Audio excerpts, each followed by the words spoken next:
Let's make flan de calabaza. The first thing that we're gonna do, guys, is soften up our pumpkin. I'm using this much pumpkin that my dad got for me, and I'm gonna be using my pressure cooker.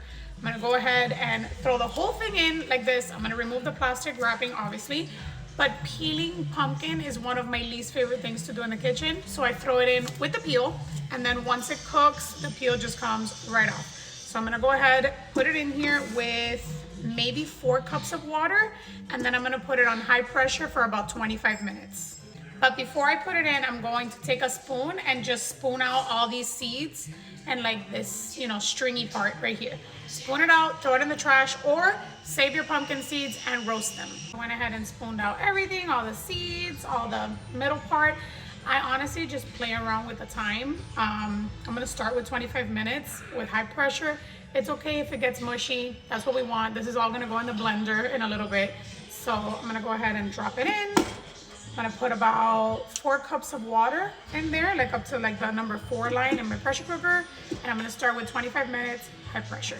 If you don't wanna go through all of this, like with the pumpkin, go ahead and use canned pumpkin. I would probably use one of the big cans, like a whole can, because this is a lot of pumpkin. So I would get one of the big cans of canned pumpkin, not like the pumpkin pie filling, just pumpkin, and use that in place of this. I'm putting my pressure lid on. I'm setting it to pressure function, high pressure. I'm doing 25 minutes just because I know that is a big piece of pumpkin and it's gonna take a while to soften up. All right, while the pumpkin cooks, I'm gonna go ahead and mix a can of evaporated milk, a can of condensed milk, and then one of these cans of water in here. Do the whole can of evaporated. Try not to spill it like me. Then I just filled my evaporated milk can with water. I'm gonna add that in.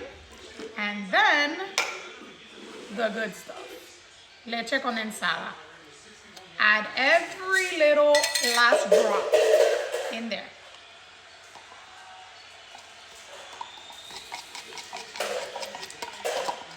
Then mix it all together.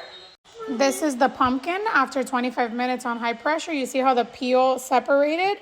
So I'm just gonna scoop that out right now and put it in a separate bowl. Once you take out your pumpkin, just mash it with a fork.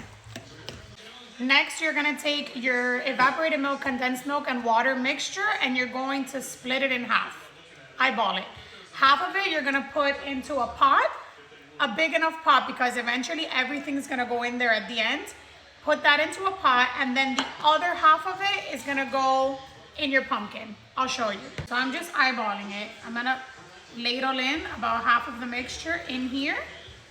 And then to that, we're gonna add some cornstarch, which I will show you right now. I'm adding 3.5 tablespoons of cornstarch. I'm gonna go ahead and add in my cornstarch, 3 to 4 tablespoons of cornstarch. You're okay. 3 to 4 tablespoons of cornstarch. Add that in and mix it all together.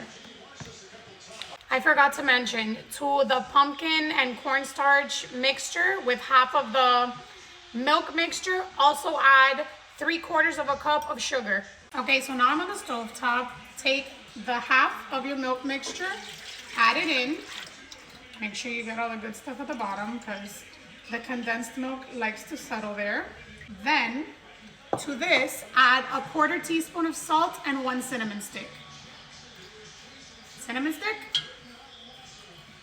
1/4 teaspoon of salt, and you're gonna bring this to a boil, a slow boil. You wanna do this slowly so that the cinnamon can infuse into the milk. Once it comes to a boil, go ahead and take the cinnamon stick out, throw it away, and then you're gonna add this to your other mixture in a big bowl. So remember, this is pumpkin, half of the milk mixture, 3 to 4 tablespoons of cornstarch. I did 3.5, and 3/4 of a cup of sugar. Now I'm gonna add this in there, mix it all together, and then it's going in batches into the blender. Leave your pot here on the stove. Don't wash it, don't worry about it. Once this goes through the blender, it's going back in here. We're just putting it through the blender to make it nice and smooth. I know it seems like a lot of work and a lot of back and forth. I promise it's not, and it's totally worth it. I'm using my Ninja blender. I'm gonna go ahead and do this in batches. Le voy a echar un poquitico. I'm gonna probably ladle it in. And then I'm gonna blend it, put it in, do the second batch, blend it, put it into the pot. And I'll come back when I'm done doing that. First batch is going back in the pot. See? It's nice and smooth, creamy. And now I'm doing the second batch. And now that it's in here and it's all nice and creamy and smooth, you're just gonna cook it on low heat until it thickens up, like a natilla. That's it. All right, guys, this is how it turned out. Look how many containers of flan de calabaza I got out of that one recipe. I believe I have 9 here. Yep, 9 containers. I recommend putting them in glass. I love to eat it room temperature the day I make it, but definitely remember, guys, it has milk, so store this in the fridge. And yeah, guys, that's how it turned out. Let me show you the consistency. You see, it's still very hot, and look how it's already starting to set, kind of like a natilla, like a custard.